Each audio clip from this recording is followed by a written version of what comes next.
I'm going to say a few words here about a pretty interesting company that you're going to hear from here just shortly. And I'm going to start out by giving you a little bit of background on something that I think is unique about Acumen Holdings. First of all, there's something that's not all that unique in that you've got two successful serial entrepreneurs in Dr. John James and Terry Turpin that had started this company. But the thing that is unique is you've got a medical doctor and a lawyer that think entrepreneurship is more fun than medicine or law. Imagine that. So without further ado, I'm going to go ahead and introduce Dr. John James, who's going to be the presenter for Acumen Holdings. And I'll tell you that in my opinion, this is a company that has a chance to be a real gazelle in terms of growth. They're on a really interesting trajectory in the retail e-commerce space. It's a very interesting business model, and I can't possibly do it the same sort of justice that Dr. John James can do. John. Thanks, Jeff. I'm John James. I'm the founder and CEO of Acumen Holdings. We're a little e-commerce company out of Fayetteville, Arkansas. First thing I'd like to tell you about is our team. Terry Turpin is the old man of our team. He's ancient. He's 40. He's the oldest person in the company, and by a long stretch, I might add. Terry started a little company called BrandWorks. Three guys sitting around a kitchen table basically positioned themselves as the innovator, the founder of shopper marketing. They sat between Procter & Gamble and Walmart and grew a pretty amazing company over an 8-9 year stretch. Terry served as COO of that company and grew from 3 people to 450 people in dozens of international offices. So Terry is an operational, he's the guy I needed to operate this company. Jim Kane's the smartest guy I've ever met. Sorry, Jim, you're watching it with the rest of the team. Please get back to work. But Jim's the smartest guy I've ever met. I've known him since about middle school. In 1988-89, Jim and I actually built a bulletin board system that was the forerunner of the internet. We had 4 nodes of phone lines going into my parents' room, and this was when we were about 14, 15 years old. Jim's a genius. He's been developing web apps since 1992, I believe. Back before the internet was mainstream, it was text-based. I'm the CEO. I'm a residency-trained physician. This is my first full-time company. I've started 3 that I did in my part-time while I was training to be a doctor and during college. First one I started was in college at the University of Arkansas. I sold Quiz Bowl questions nationwide. So I am that nerd. I'm the guy Christian Anderson talked about. Jim Phillips calls me a savant, which I don't know if that's good or bad. I think it's bad, but anyway. So in 95, I built my first e-commerce company to support this little Quiz Bowl business and paid for medical school, bought me a house. It was really nice. In 2001, intern year of my residency, my brother approached me and said, hey, let's start selling barbecue grills online. And so I'm working 100-hour weeks. I laughed at him, but I cobbled together this terrible e-commerce site, and it took off beyond our wildest expectations. A $49 investment, we grew it to a $20 million company, never required any additional capital. I sold that business in 2008. About 2004, this changed my life. This got me out of medicine. It got me where I need to be. It got me in front of my crowd. These are my people. Medicine was not my people. I started this arbitrage scheme, and it was a keyword arbitrage scheme, and that's the best way to put it. If you were online in 04 and 05, you went to one of my websites and you hated it. It was terrible, but I built such a large-scale architecture that we actually accounted for 1.6% of Google's partner revenue when they filed for their 10Q statement to go public. So there's 2 guys in the basement running 70% net margins. I was driving a Porsche, driving into residency when the rest of the people were eating ramen noodles. I did not get good looks. Online retail, I'm not going to spend any time here. You know it's growing, you know it's big. If I have to tell you that, you're not investing in us anyway. 2009 is when Acumen started. We started with one little company, Scrub Shopper. It was on a legacy system. We spent 12 months building our own architecture, integrated with our pay-per-click algorithms. You name it, we built it. Everything that we found as an inadequacy in the $20 million business we built, we fixed it. It took us a long time, it was expensive, and Jim had to do it all. Hey, Jim. But it came out really nice. And 3 months ago, really in March, we launched Tough Love Workwear, and that's our second store, the first really on this new architecture. It did really well. We've grown from 4 to 34 people in the last 12 months. We've gone from 3 to 6 million really in the last 3 months. So we've got a scalable model. We've got a model that works in multiple markets. Scrubs worked, workwear worked. In my past life, the auto racing safety business worked. We've sold barbecue grills online. We've sold boat covers, even consulted with a company and helped them sell prom dresses. So the model works across multiple different industries. We're launching 3 stores this month. We're launching a baby store. Actually, just launched it a little while ago.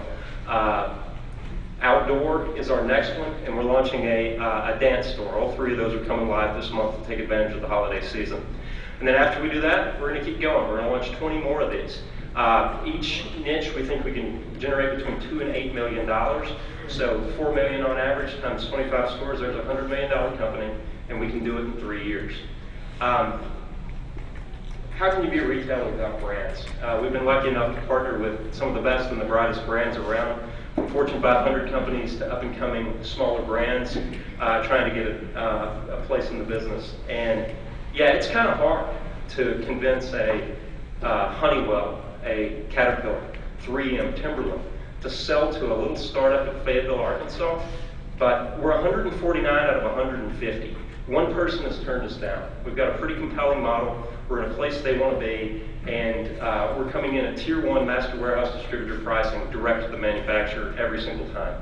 Currently averaging around $100,000 per brand once it matures, and like I say, we're going to 1,000 brands. So again, 100,000 times 1,000, there's a $100 million business, and we can do it by the end of 2012.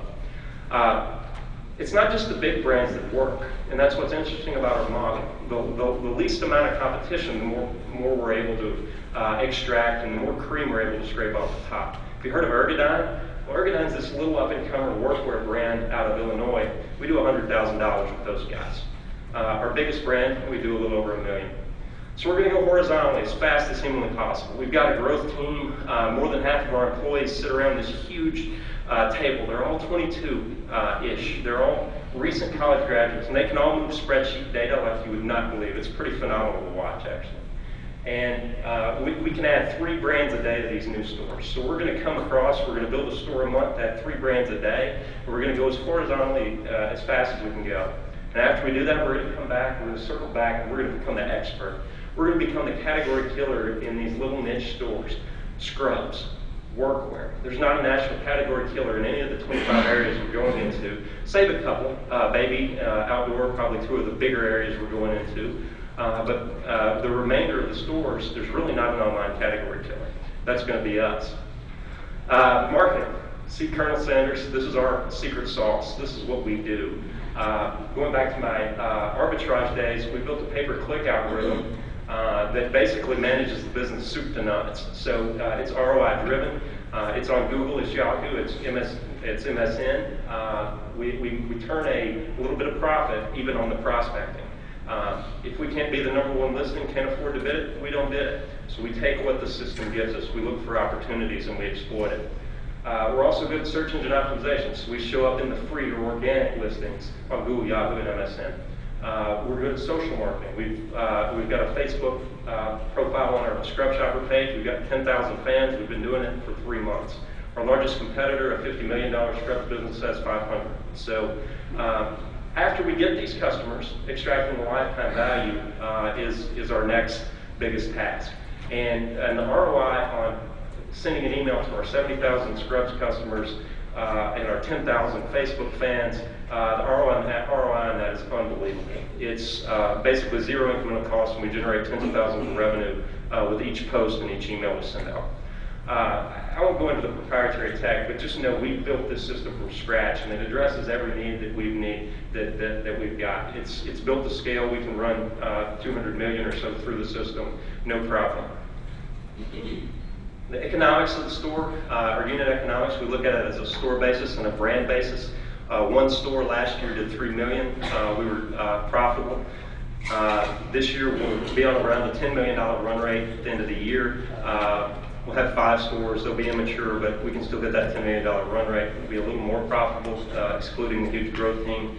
2012, we'll be at $100 million with 25 stores. Net profit expands because the people we're hiring, for the most part, are young college kids. They're the geeks. They're the ones that Kristen talked about. So what do we need to pull this off? We recently closed an $830,000 round, met with 2 investors and closed them both.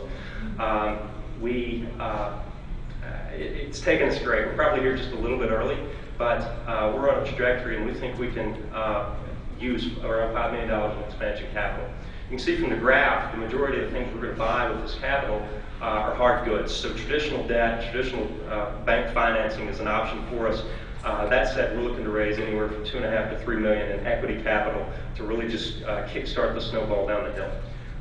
We think we can reach $100 million with that capital, which will get us to a logical exit point.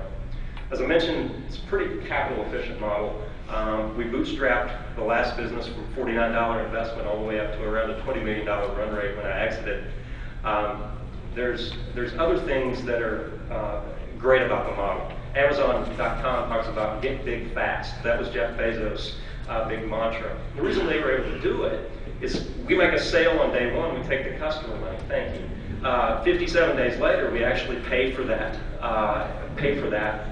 net 60 to our wholesale accounts. So we've got 57 days of free working capital sitting there. There's some big names in the industry. None of them are doing exactly the same thing we're doing. Most of them are staying towards the huge areas. There's some big venture firms in it, Sequoia, Bessemer, Pinnacle. Hayneedle is a 200-store niche brand out of Omaha that focuses on the home category. Diapers.com is the new sweetheart of the industry. They've gone from basically nothing to $275 million this year. They've raised $78 million. Allheart is an example of a competitor in our niches. Allheart is the world's largest scrub store. They're a $50 million company, and that just shows you there's a little bit of upside as we come back and go vertical on these stores. Our exit strategy is acquisition. The median publicly traded revenue, or the median revenue for publicly traded e-commerce company is $271 million. Most of them get bought up before they get there, which is really good for us. Most of them have been bought at greater than a 1x revenue valuation, which is also good for us. Larger competitor with a similar strategy, maybe even Amazon, or potential takeovers. We can also spin off each piece piecemeal, but that gets complicated. So that's Acumen Holdings. 12 minutes. They give you 18 minutes at TED, so maybe we adjust that next year.